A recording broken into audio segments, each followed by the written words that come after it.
सब एक हो जाओ, आजादी का दीप जलाओ। इतिहास जो लिखा जाता है, खास करके धार्मिक या राजकीय इतिहास लिखा जाता है, सामाजिक इतिहास जो है बड़े मुश्किल से ढूंढ कर निकालना पड़ता है। हमारे भारत देश में SC ST OBC जो यहाँ के मूल निवासी हैं, इनके ऊपर ब्राह्मणों का कमांड था, ब्राह्मणों का राज था, ब्राह्मणों का कानून चलता था। उसी कानून के तहत में यहाँ के लोगों को जो है तो शिक्षण बंदी थी, यहाँ के लोगों के ऊपर शस्त्र बंदी थी, प्रवास बंदी थी और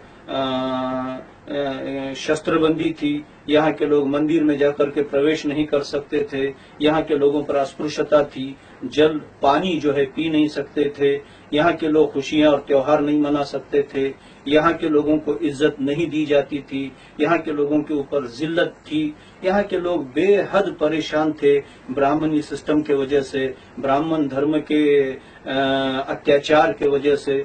तो जब जब भारत भूमि पर ब्राह्मणों का अत्याचार बढ़ा है, ब्राह्मणों का जुल्म सितम बढ़ा है, इस भूमि पर एक एक धर्म ने जन्म लिया है। जब ब्राह्मणों का जुल्म सितम बढ़ा तो सबसे पहले जैन धर्म आया। उन्होंने आवाज लगाया, क्या आवाज लगाई कि अत्याचार मत करो, हिंसा मत करो, हिंसा मत करो। तो अहिंसा परमो धर्म उन्होंने निकाला। उसके बाद में जो धर्म आया, ब्राह्मणों का अत्याचार बढ़ा तो दूसरा धर्म यहाँ पर जन्म लिया, उसका नाम है बुद्ध धर्म। उन्होंने जो है तो ऐलान किया इस बात का कि अपने बुद्धि का उपयोग करो, तर्क का उपयोग करो, ब्राह्मणों के कर्मकांड में मत फंसो। तो उसके बाद में जो धर्म आया, लिंगायत धर्म आया, उसके बाद में इस्लाम और क्रिश्चियन भी आ गए, सिख आ गए। तो ऐसे बहुत सारे धर्म हमारे यहाँ जो हमारे भूमि पर निर्माण हुए हैं, ये ब्राह्मणों की अत्याचार की वजह से निर्माण हुए हैं। मान सम्मान और स्वाभिमान को पाने के लिए लोगों ने ब्राह्मणी धर्म को ठोकर मारी और अलग अलग मजहब में ये लोग शामिल हो गए, अलग अलग मजहब जो है तो उन्होंने स्वीकार किया है। तो इसी तरीके से यहाँ के SC ST OBC ने मान सम्मान और स्वाभिमान के लिए, इज्जत के लिए और जो है मानवता के लिए इन्होंने क्या किया, ब्राह्मणी धर्म को ठोकर मारी। और जो है यहाँ के SC ST OBC ने क्या किया है, इस्लाम को कबूल किया है। जब यहाँ पर मुस्लिम सूफी आ गए, मुस्लिम लश्कर भारत में नहीं आया बल्कि मुस्लिम सूफी आए और मुस्लिम सूफियों ने मानवता का संदेश दिया। इस्लाम जो है ये जो है तो समता, स्वतंत्रता, बंधुता और न्याय पर आधारित एक मजहब है। तो यहाँ पर ब्राह्मण अत्याचार करता था, जैसे कि ब्राह्मण जो है शिक्षण बंदी थी, तो यहाँ पर मुस्लिम सूफियों ने इनको जो है अरबी सिखाया, फारसी सिखाया, उस वक्त का गणित सिखाया और जो है तो शिक्षण बंदी का कानून मुस्लिम सूफियों ने तोड़ा। इसके बाद में जो बंदी थी वो शस्त्र बंदी थी। मुस्लिम लोग सूफी जो है शस्त्र चलाने में बहुत एक्टिव थे, तो इन्होंने घोड़े पर बैठना सिखाया, शस्त्र चलाना सिखाया, तो शस्त्रबंदी भी इन्होंने तोड़ी।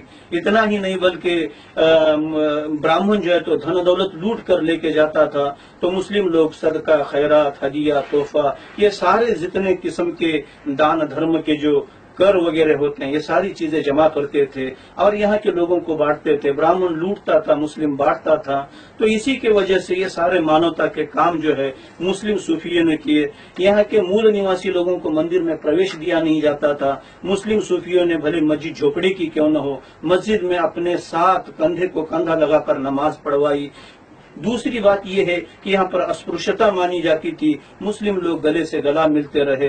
यहाँ पर अस्पृश्यता की वजह से पानी को भी छूने की इजाजत नहीं थी। मुस्लिम सूफियों ने अपने बर्तन में लेकर यहाँ के मूल निवासी लोगों को क्या किया, खाना खिलाया।